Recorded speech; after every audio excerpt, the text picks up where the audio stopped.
Today is the 18th of September. We are in the wonderful hotel at the Dam, the Krasnopolski Hotel, in the Palace Room, overlooking Dam Square. Across the square, there we find the Royal Palace. And today we have two very special guests here in this wonderful room.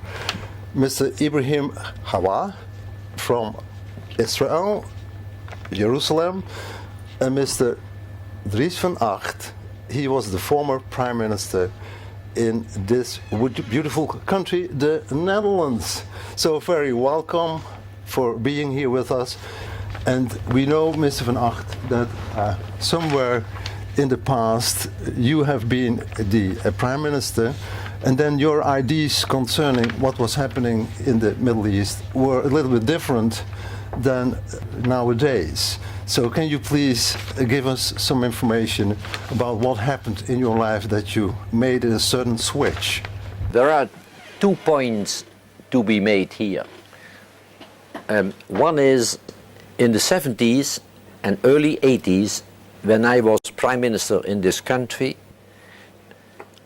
almost all Dutchmen, almost unanimously, thought what Israel is doing must be, as of necessity, well done. In the background of that kind of thinking were two factors. One was the Holocaust. The Jewish people have gone through such massive horrors, unique in world history, that none of us is entitled to utter any kind of criticism on the state that these Jews are shortly after World War II creating for themselves as a safe haven. And the second point that was in people's mind was had to do with the Christian character of this country, predominantly Christian, at least at that time, and notions that they had gotten from or found in what Christians call the Old Testament. And in the Old Testament there is talk of God's chosen people and the promised land, and many people thought at the time, and still quite a few do today, that what Israel was realizing was effectively making what the good Lord had promised millennia ago. And so why should we criticize? That was the dominant feeling in this country. And I was just 1 out of 15 million who, without further thinking for myself, had the same ideas. It was only after, I must say, I feel a bit ashamed to confess, after what I saw happening in Sabra and Shatila, under the, in fact, not leadership, but anyway co-responsibility of the then Defense Minister Sharon, that I thought we have to rethink this. It cannot be so as we always in this country have kept thinking. And then maybe one more thing, I was wrong, so that is implied in what I just confessed. I was wrong, but not as wrong as people might conclude today, since what Israel was doing in the 70s, early 80s, was as far not as bad as what happened afterwards. There was only a beginning of a settlement policy in the occupied territories, and there was no wall or fence, and there were not that many checkpoints, very few only, and all that kind of harassment and violations of human rights, that was not yet happening. So I was wrong, but I was not as stupid as people might conclude today. Ibrahim, you live, if I understood it well, for about 30 years in occupied area. Can you describe your life in those 30 years of being occupied and why you came to the point where now you have this wonderful website, Peacemakers Jerusalem? Can you explain to us what happened in your life in the past and what's happening right now? Assalamu alaikum. I think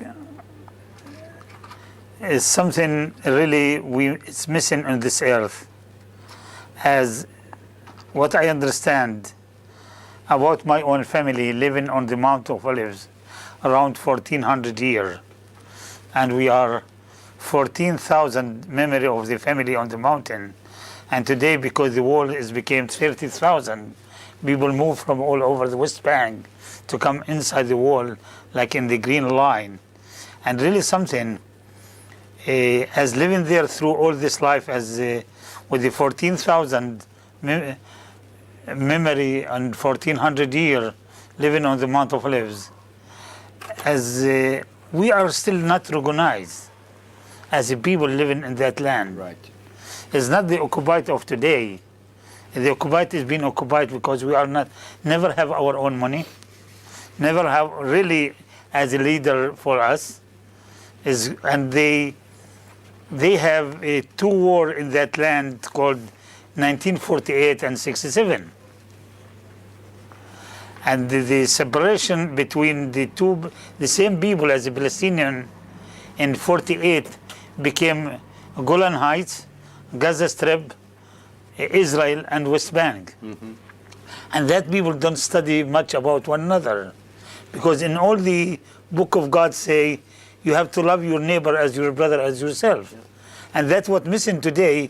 We don't study one about another. Everyone will go after the newspaper and TV and radio and cameras and all that. That's a big mistake, because we don't.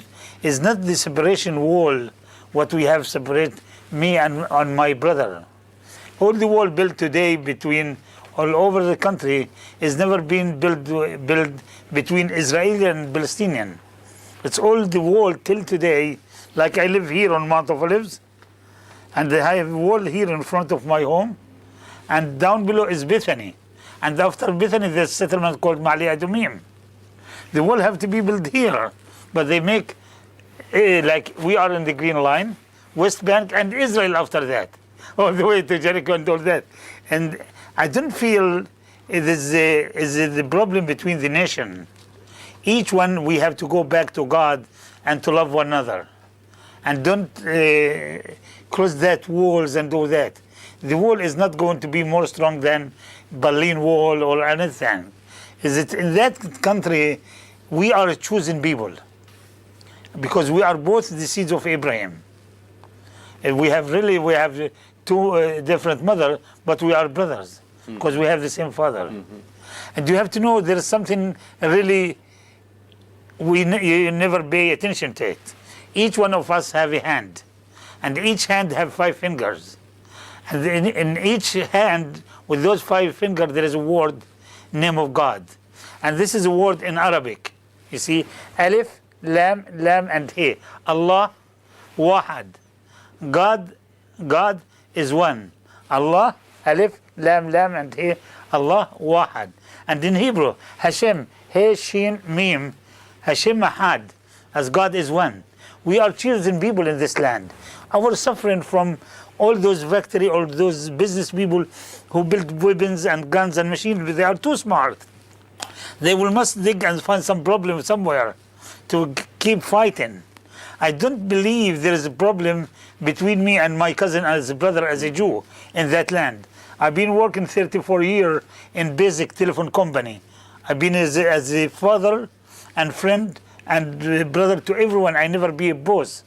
As I worked 34 years with all that, I learned Russian, English, Hebrew, and Arabic. I speak 4 languages, and I never feel through my own home and few of the brothers being in my home, which I have open home, people coming from around the world to my home. I'm not citizen of any country in the world.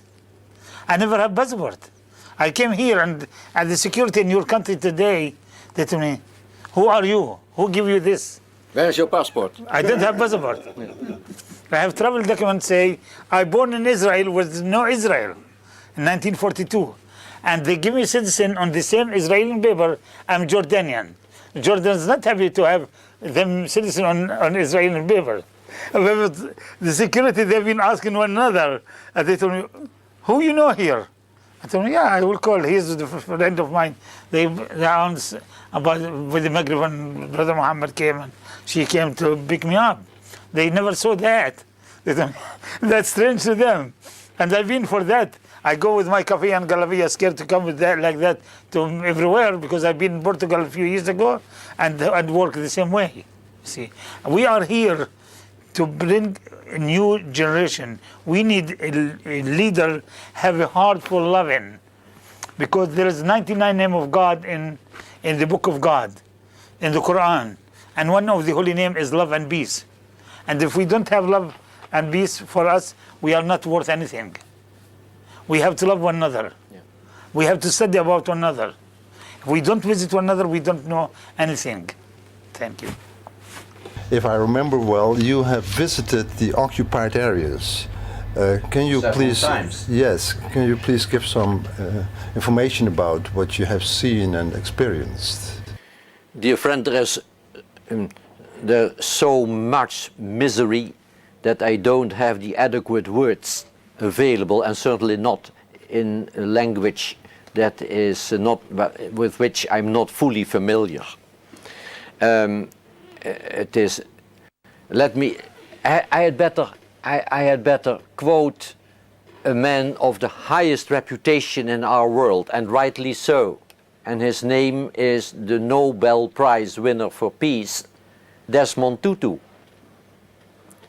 the black bishop of South Africa, the hero of the Truth and Reconciliation Commission, a man who wrought a miracle almost in South Africa after the whites were kicked out and the majority took over.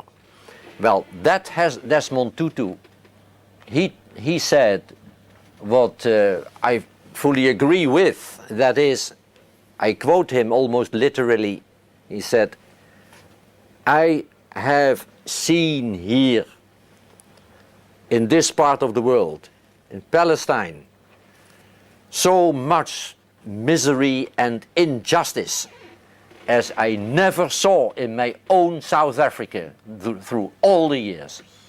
So, that's enough. It's nothing hidden today. Everyone, as a child born with politics and know the history and the stories about the life. Really, we need a new generation to understand what's going on and to break the wall, not the wall what they built it from concrete. We want to break the wall to visit and meet one another. I'm so rich to be with you here today. You know, I never get tired when I sit with all those smile people and listening one to another. As we have to sit to listen one another. We are choosing people to be in that land. The Jews don't have another land, and we don't have another land. I'm Palestinian, I'm Arab, and there is 22 Arab countries in the world. But I'm Palestinian. And if they give me Gaza or Jerusalem, I don't want to change it with my small state where I born. Where I born is something holy for me. I've been fly around the world. And each time I fly like on those birds, thank God for the right brother who built it.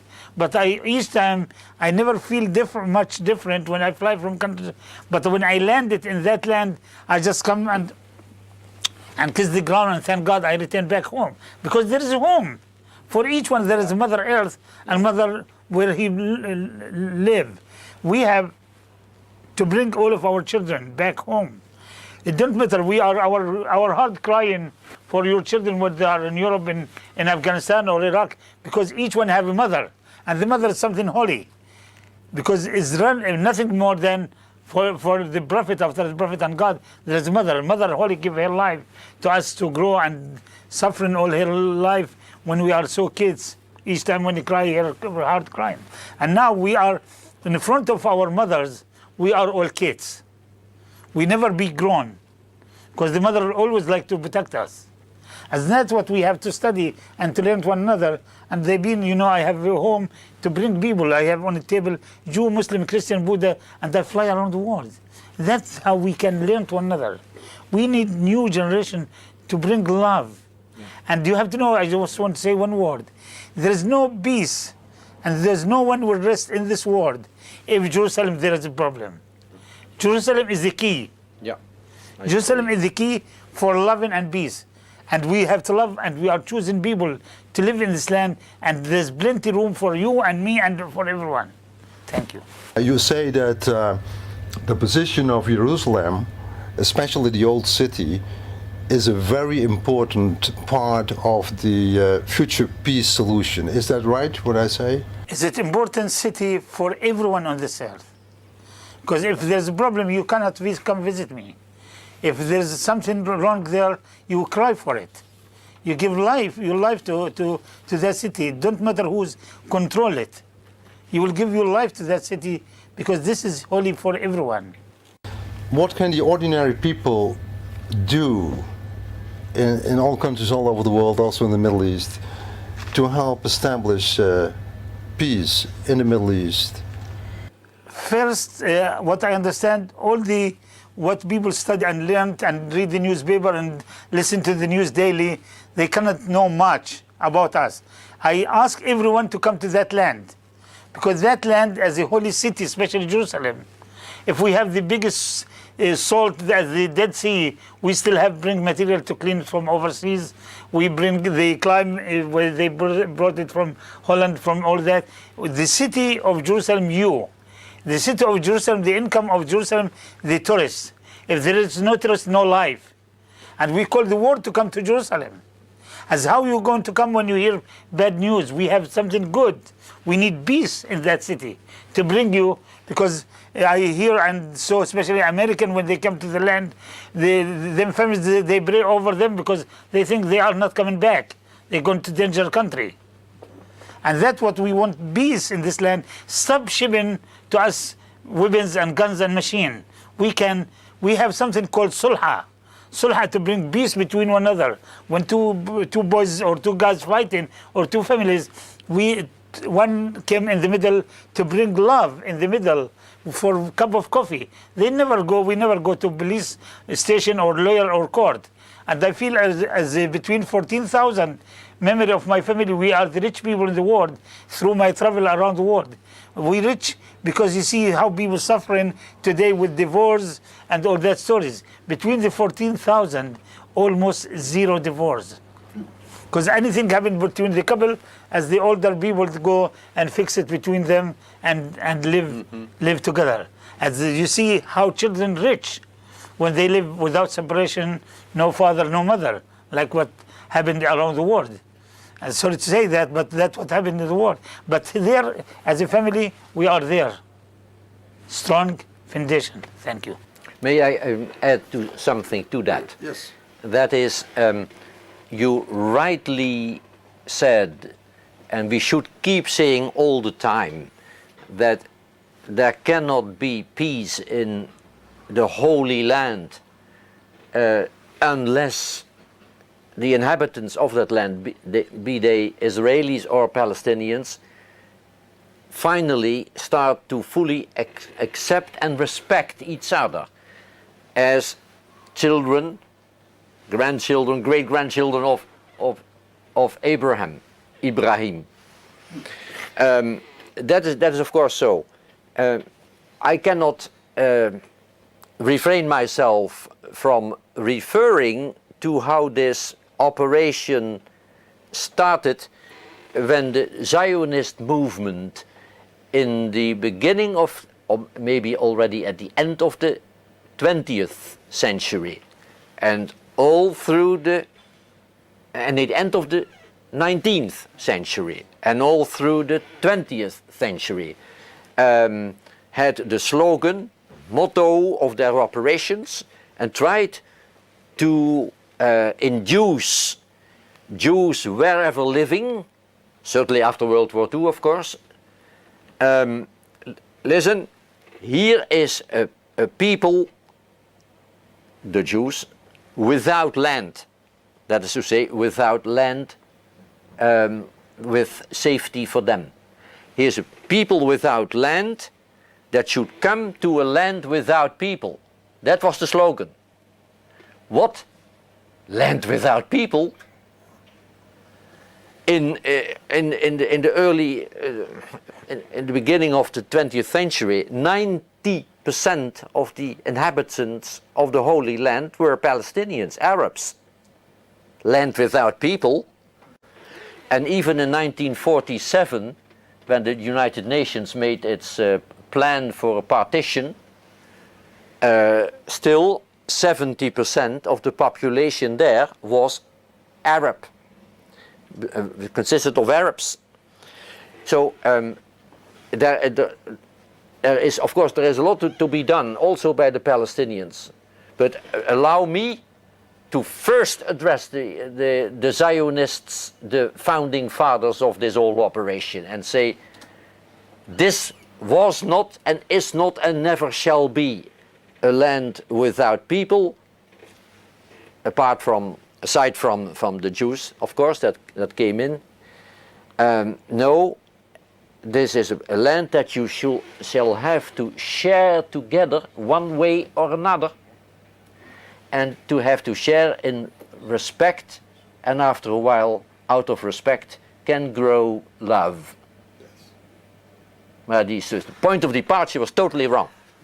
In the year 2000, the United Nations have declared that they want peace on this planet by the year 2010. So peace on this planet by the year 2010 means also peace in the Middle East. What kind of initiative has a chance of getting the support of all parties involved? First, for our cousin, as a Jew in that land, have to be recognized. When they came as Israel as a nation in 1948, they have to recognize they come to a land there is people in it. Yes. They don't come to an empty land. And here. You see, I'm not citizen of that land or anywhere in the world. But it's bothered me. First, I'm not allowed to vote for the leader of the country, for Mr. Olmert, because I'm not citizen of the land. And I don't care about that. But I love the best for my own children. And I study and I fit in that more deeply, because when God opened the door for my own children to go to study in America, I don't study the law. As I find that after 3 years, my own children is not allowed to come back again home because we are not citizens of the land. But it's still, when 1 million Russian came from Russia and from a few 100,000 from Ethiopia, they receive the citizenship at the airport. I don't need citizenship, but I need some rights, some freedom. I want to bring my children back home. I have children live 22 years in America. They're not allowed to come to live in them home where they're born. They are allowed to come to visit as American from 3 weeks to 3 months. I'm not against any Jew. There is plenty land for every one of us. But each one, we don't want anyone to feed us honey and cake, but we want to live. Without contending that the Palestinians, also the Palestinians have quite a lot to do to make things better, to solve the problem. I cannot but start by noting the fact that up to now, the by far biggest concession ever in this matter has been done by the Palestinians. What do I mean? The Palestinians lost in already by the end of 49, say roughly 4/5 of Palestine. Or as of 1949, there was only 1/5 of Palestine left for the Palestinians, the first inhabitants, at least for the last 2,000 years. Now, Then 67 comes, and all of Palestine gets occupied, all of it. And what happened in 1988, that was the point I wanted to make. In 1988, Yasser Arafat, whatever you may think about the leadership of Yasser Arafat, there are pros and cons and yeses and nos, it's all fine. But one thing, in 1988, Arafat succeeded in getting his Fatah, PLO, to state, we do no longer object the very existence of the state of Israel, and what he said came down to giving away that 4/5 of the land to Israel in 88 already. But of course, under the condition or assumption that then the Palestinians would at least be given the remaining residual 1/5 of Palestine to make their own state there. And that big gesture, by far biggest concession ever done in the whole process by whomsoever, has not been responded to by Israel in the slightest. Dus the first to look to, I'm sorry, that's how the facts are, is Israel. And they're still waiting for serious concessions by Israel. And since these concessions have not come, the settlements have kept being built more and widened, and broadened, expanded all the time, more checkpoints, more thoroughfares only accessible for the Israeli army and the colonists, and all that. There was nothing for the Palestinians to gain, to get, to acquire in all those years. And that is the main reason the world should know that, why Hamas came to power. That's how, yeah, most people overlook that. But that's the main reason why Hamas could come to power. Despair and frustration about the non-success of the old Fatah and their so-called leadership. You were talking about respect. You did that too, Ibrahim. What kind of initiative will create security for the Palestinians and Israel so that this respect and trust maybe will come into being? What kind of thing should happen? Till now we hear a lot about meeting all the time, but we don't see it on the ground. Every time when they have meeting, after a few hours there is attack or something like that. We need really someone can keep the word. We need some people can keep the word. Not at the same time when they are meeting, drinking coffee together, and they're going to attack one another. Because there is, how that can be happened? Where's the leader to keep his word? The word is important today. That's the most of the suffering. Because there is no strong leader to keep all his army around him. And each one will do what he wants to do without to share with the other. And that, I think, that most of the suffering in that land, because there's no respect one to another. They don't keep the word. Mr. van Agt, you are writing a book about the Palestinians. I think you are also writing in your book about the suffering of the Palestinians. Oh, very much so. Would you be willing to tell something about it? There's so much worth telling and explaining about the suffering of the Palestinians. That is too long a story to tell in a TV broadcast.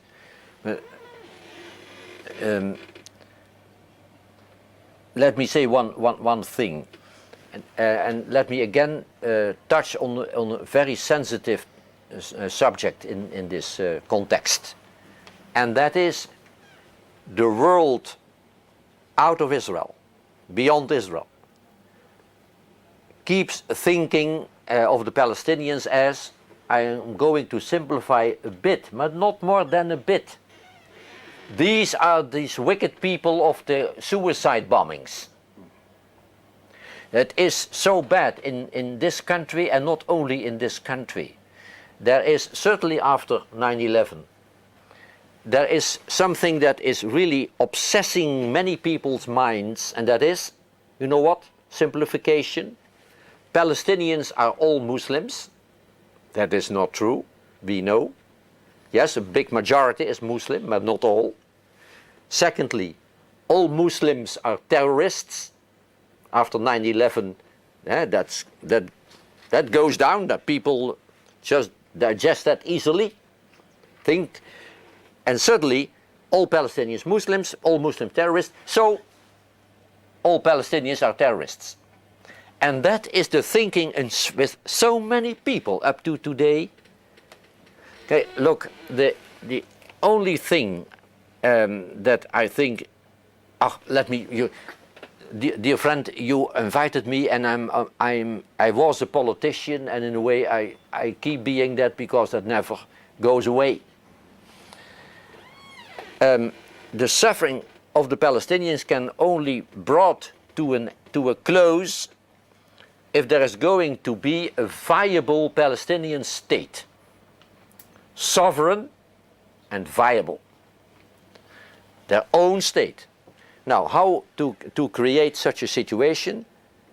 That can only be done when the occupied territories, or at least most of those territories, by far the most part of it, biggest part of it, are made available to the Palestinians to create their own state.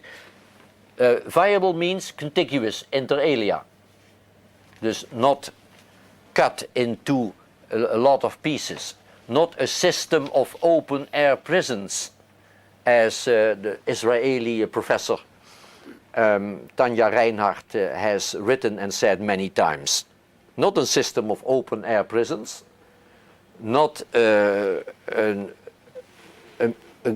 number of Bantustands, but real territory, contiguous, on which a viable state can be established.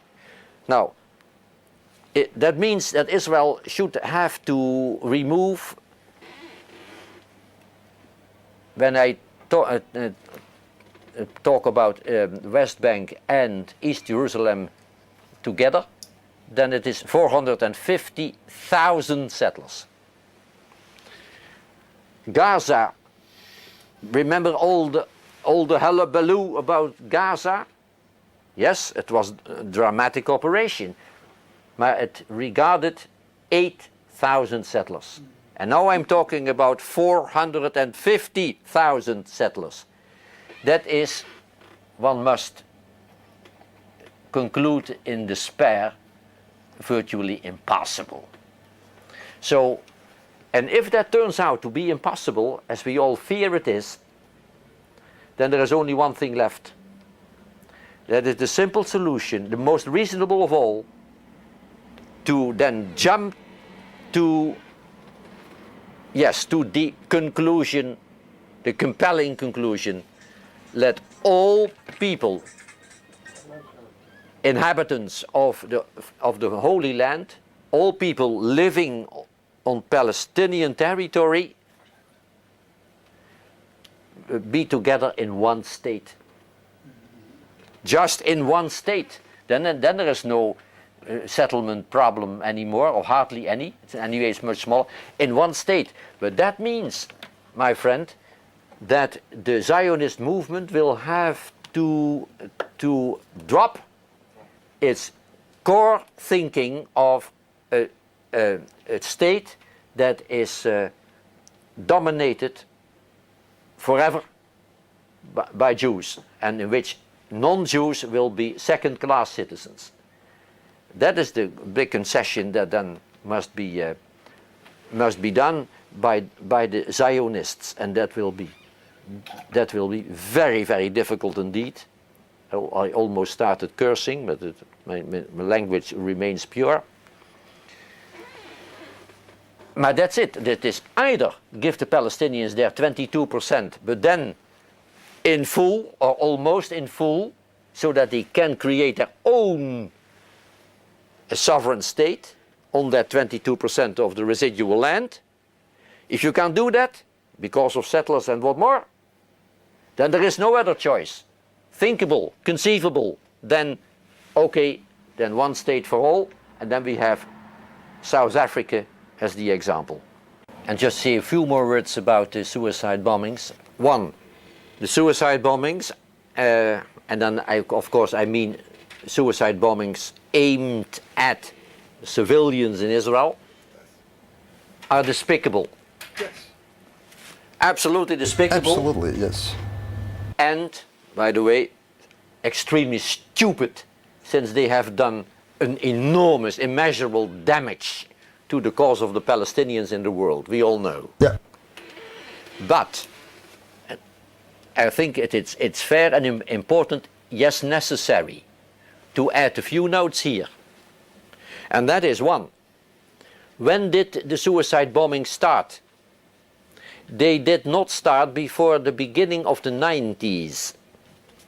Please realize, be aware of the fact that the Palestinians, in all their misery, did not commit suicide bombings for 25 years of occupation. That's remarkable. That's remarkable.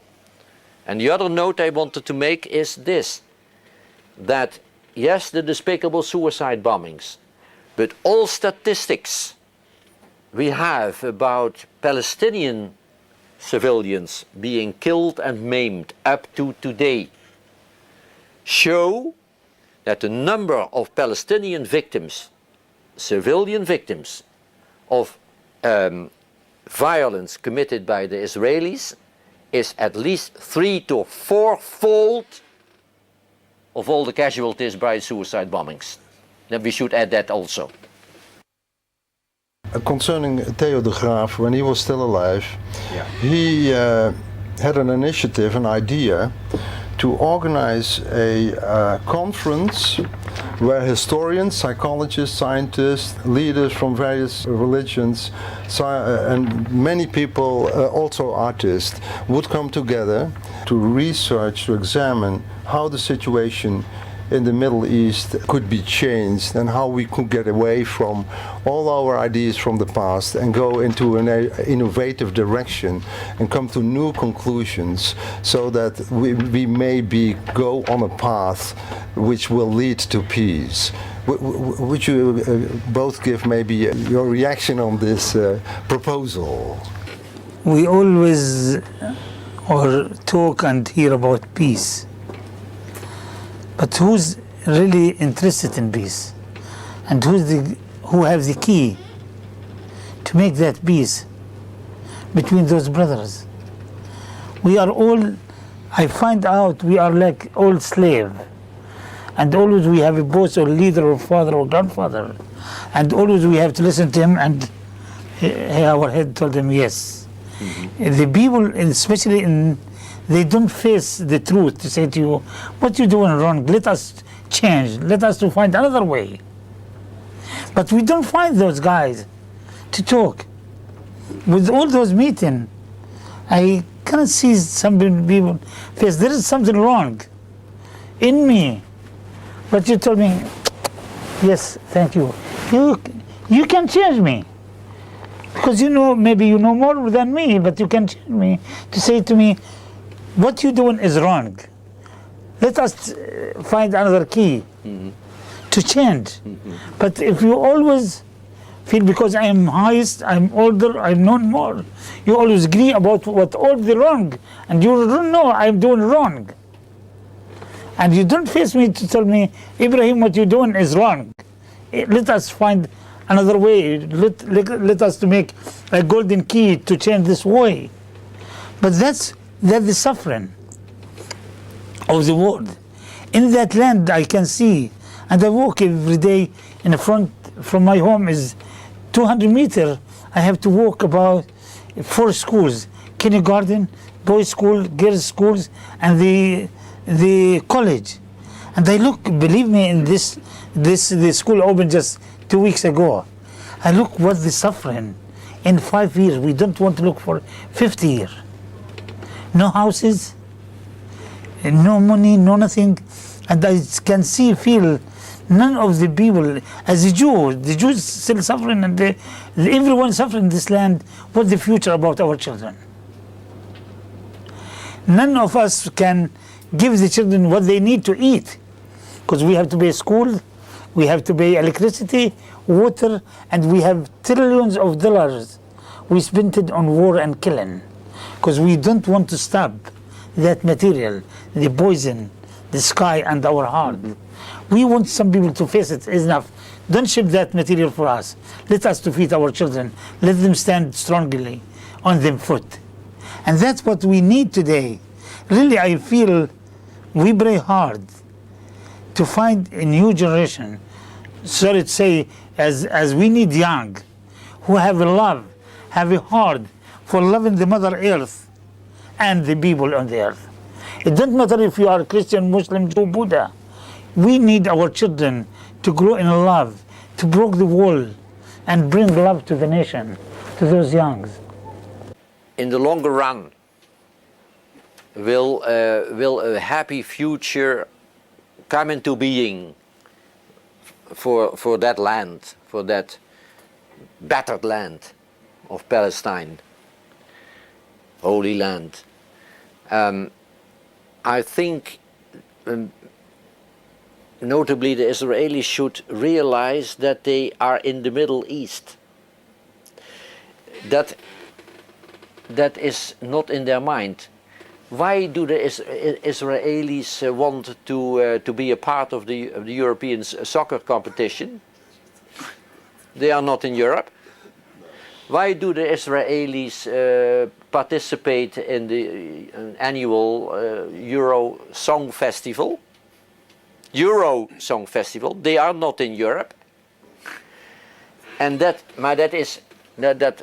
playing soccer or singing silly songs is not so important by itself. But what is important that it reflects a mindset. We are not of the Middle East. We are psychologically Europeans. We are part of the West. Other culture, a better culture, a superior culture. That is what it reflects. And so that mindset should change some way or another, better sooner than later. And then only then would it become conceivable for the wonderful idea of a kind of a European Union-like association of states in the region. Only then is it conceivable for Israel and the new Palestine, or if there is one nation, for that new nation, to associate itself with Lebanon, Syria, Jordan, Egypt, the neighbors, and maybe others, to make an association to the benefit of all. But it is totally impossible in the given situation where the mindset there is directed at, focused on Europe and the West. What series of realistic sacrifices can be asked from both sides to reach sufficient stability in which trust can grow? First, in that land, we're talking a lot about that, but the Mother Earth always crying. First, a lot of our own land. It's all the land belong to God, because we are all guests on this earth. And look what the poison of this Mother Earth today, with thousands of acres of land, filling with landmine. And we're talking about that. We have a lot of chemical and material. We have a lot of sickness never happened in the history of Israel, Palestine. People have leukemia all over. And that's the suffering. And people don't want to talk about it. Kids born with leukemia, people young, I am from a family, many in my family, when they die, before when they became a grandfather, all the women have to dress up, in, out, and all that, and suffering. Because we study in a village, in a community. My grandfather died when he's young, 140 years old, written about his life at the National Geographic on April 1959. I have a copy, I will give you every one of you. And my grandmother lived till 120. And I still have a cousin, he's 114, walking now from Matopolis at least twice a week to the Dome of the Rock to pray and fast. Today, we missing people. We hear in the mosque, someone died, but most of the people young die with leukemia. We drink mineral water, we drink everything pure, and all that. I remember as a child from a farm, we go to the mountain and all the animals drink for that hole, and we came clean it to say, and drink, and people live in 100 years. One French doctor been healing all the village. And today, all the hospital, all the study, they cannot find medical to heal this problem. And small land, small country, we have a lot, especially in the south, in the area of Dimona, Harad, Beersheba, we have a lot. In the animals and in the people. We need the heart. We need people to have a heart as Mother Teresa to love and to give to the land, to the people. Ibrahim, you travel all over the world. You told me about your trips, and you met many people. I think you even have been, if I understood you well, at the White House. Maybe you can tell something about your meetings and the people who support your efforts concerning peace in the Middle East. First, through the way how I live, I grow, and an open home. I have that small house with many bedrooms, and people never have a key in my door. I know how people find me, but people just come in and out. But I want to tell you about Washington, D.C. I have a small family there. Over 700 till 1,000 members of my family live in D.C. Why? One of my cousins who born in the same home where I live right now in 1879.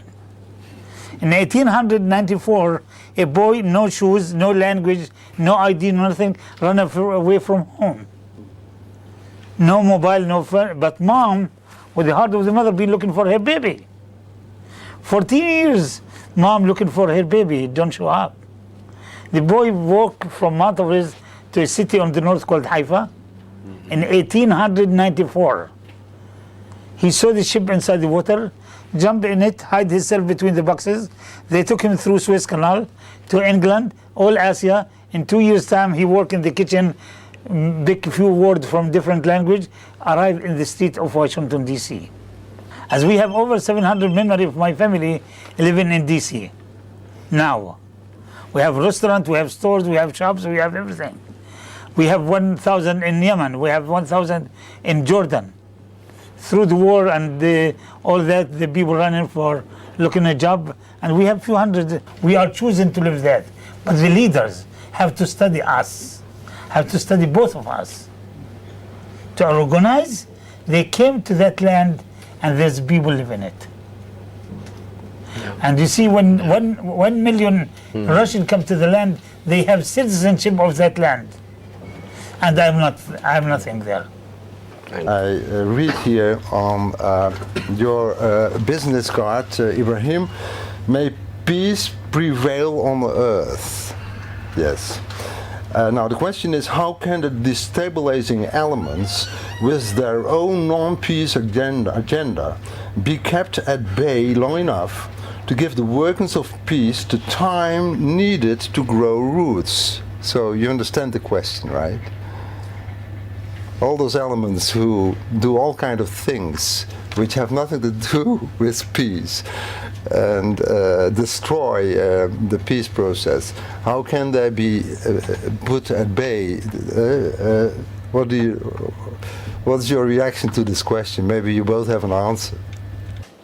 Why do we, my friend Ibrahim, I understood and fully understood, and myself too, where do we find the inspiration and the drive, the motivation to do what we are trying to do in this matter of misery and injustice? Now, there are several things, but first, of course, I should say inspired by you, but it is really so. That is, it is for me predominantly, but not only, a matter of faith. I cannot believe that the good Lord has ever wanted a people to come in, to vandalize a country and to kick out the local population. As much as there may be theological discussions about the real meaning of the promised land and all that from the Old Testament, it is all fine with me, but it cannot be so that the good Lord wants that final that final aim to be realized in such a way of cruelty as it has been done over several decades already. That cannot be harmonized with even a whatever bit of Christian thinking. And the second point is, I think it is extremely important for us, at least that is always on my mind, to work here in the West in such a way as to make our friends in Israel, not only the Palestinians, all the friends in Israel who are constantly fighting the fight in organizations for human rights and for peace, to feel that they have support in the West, that we are with them, that we do not accept things as they are going, and that we have the highest respect and admiration for what they are doing, because that is the way. And maybe next to my faith in honesty is the drive, as long as these peace and human rights organizations and also individuals, and there are quite a number of them, you know them better, I know also quite a few of them, are working, laboring, suffering with so much courage and perseverance, as they constantly show, that it is our duty, yes, our duty to be with them, and to show we are inspired by their courageous example. Thank you. Only what I want to say, I accept all the Jews, they really know about us because we met and visit one another. I want our leader to know us and to make that separation, but will never know us because we never can meet and visit one another because the security.